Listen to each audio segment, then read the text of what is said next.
Buenas tardes, compañeros y tutora. Continuamos con la tarea 4, resignificar, refinar, profundizar y contextualizar el conocimiento de la unidad 3 del curso de diseño de proyectos de investigación. Mi nombre es Laura Pallarene, pertenezco al CECAP de NEI. Y vamos a continuar con el punto número 4 de esta tarea. Número 3, disculpe. ¿De qué se trata el grado de manipulación de la variable independiente? Manipular es también variar o dar distintos valores a la variable independiente. En pocas palabras es manipular, ¿cierto?, una variable y mirar los efectos o causas que ésta implica frente a la variable dependiente. Por ende, se trata del efecto de que la manipulación que tiene la variable independiente frente a la dependiente. ¿Cuáles son los grados de manipulación? La manipulación o variación de una variable independiente pueden realizarse en 2 o más grados. Uno de ellos es el nivel mínimo de manipulación, es el de 2, donde nos habla de la presencia y ausencia de la variable independiente. Cada nivel o grado de manipulación implica un grupo en el experimento. La presencia y ausencia implica un grupo a la presencia de la variable independiente y otro no. Luego los dos grupos son comparados para ver si el grupo que fue expuesto a la variable independiente difiere del grupo que no fue expuesto. Entonces, lo que quiere decir ahí es que cogemos siempre dos grupos, ¿cierto? Lo importante es que como mínimo sean dos grupos, los exponemos, los uno a la presencia y el otro no, y luego estos son comparables. Al primer grupo se le conoce como grupo experimental y al segundo como grupo de control. A la presencia de la variable independiente se llama tratamiento experimental o estímulo experimental. En general, es un experimento. Puede afirmarse lo siguiente: si ambos grupos todo fue igual, menos la exposición a la variable independiente, es muy razonable pensar que las diferencias entre los grupos se deben a la presencia o ausencia de la variable independiente. Cuando ya hablamos de más de 2 grados, se puede hacer variar o manipular la variable independiente en cantidades o grados. Manipular la variable independiente en varios niveles tiene la ventaja de que solo se puede determinar si la presencia de la variable independiente o tratamiento experimental tiene un efecto, sino también si distintos niveles de la variable independiente se producen diferentes efectos. Debe haber al menos dos niveles de variación y ambos tendrán que diferir entre sí. Cuanto más niveles, mayor información, pero el experimento se va complicando. Cada nivel adicional implica un grupo más.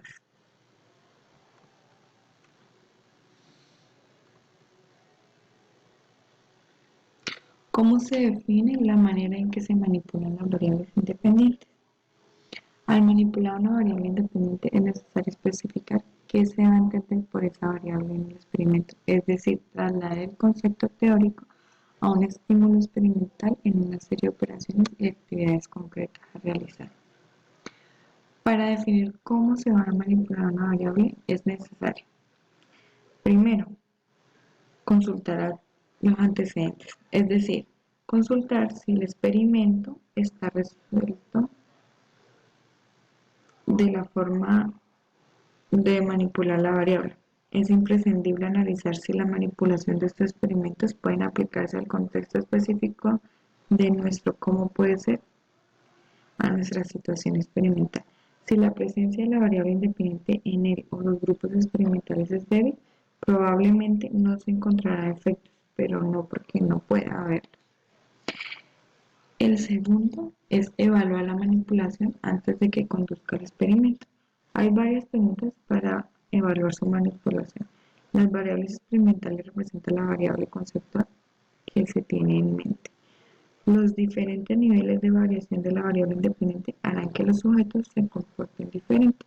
Si la manipulación es errónea, puede pasar primero, el experimento no sirve para nada. Segundo, vivamos en el error. Tercero, tengamos resultados que no nos interesen.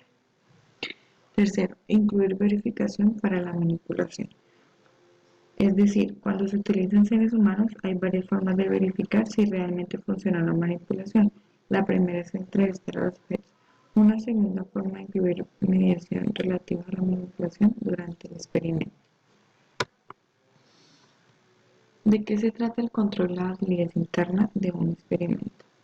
El control en un experimento significa saber qué está ocurriendo realmente con la relación entre las variables independientes y las dependientes. Lograr control en un experimento es controlar la influencia de otras variables extrañas en las variables dependientes, para que así podamos saber realmente si las variables independientes tienen o no efecto. El investigador no manipula una variable solo para comprobar lo que ocurre con la otra, sino que al efectuar un experimento es necesario realizar una observación controlada.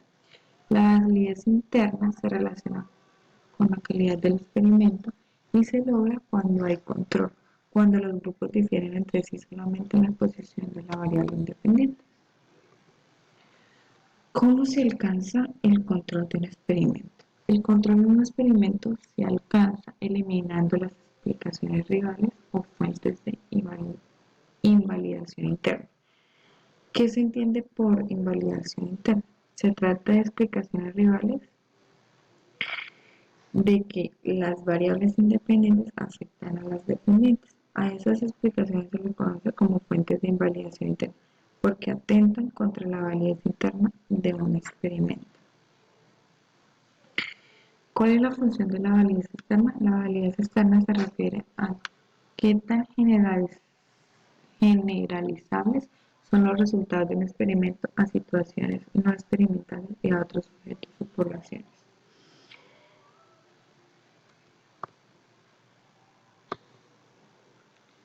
Cuando un experimento tiene validez externa, debe tener grupos lo más parecidos posibles a la mayoría de personas a quienes deseen generalizar y repetir el experimento varias veces con diferentes grupos, hasta donde el presupuesto y los costos de tiempo los permitan.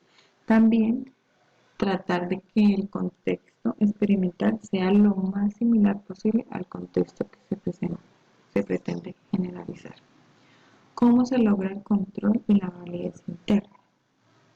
El control en un experimento logra la validez interna del control. Se alcanza mediante, primero, varios grupos de comparación, 2 como mínimo. Es necesario que un experimento se tenga por lo menos 2 grupos a comparar. En primer término, porque si nada más se tiene un grupo, no se puede saber si influyeron las fuentes de invalidación interna o no. No lo podemos saber porque no hay medición de nivel de prejuicio al inicio del experimento, es decir, no existe un punto de comparación. Segundo, equivalencia de grupos en todo, excepto en la manipulación de variable independiente. Quiere decir que para poder tener un control no basta con tener solo 2 o más grupos, sino que se debe de similar todo menos la manipulación de la variable. El control implica que todo permanece constante menos la manipulación. Muchas gracias.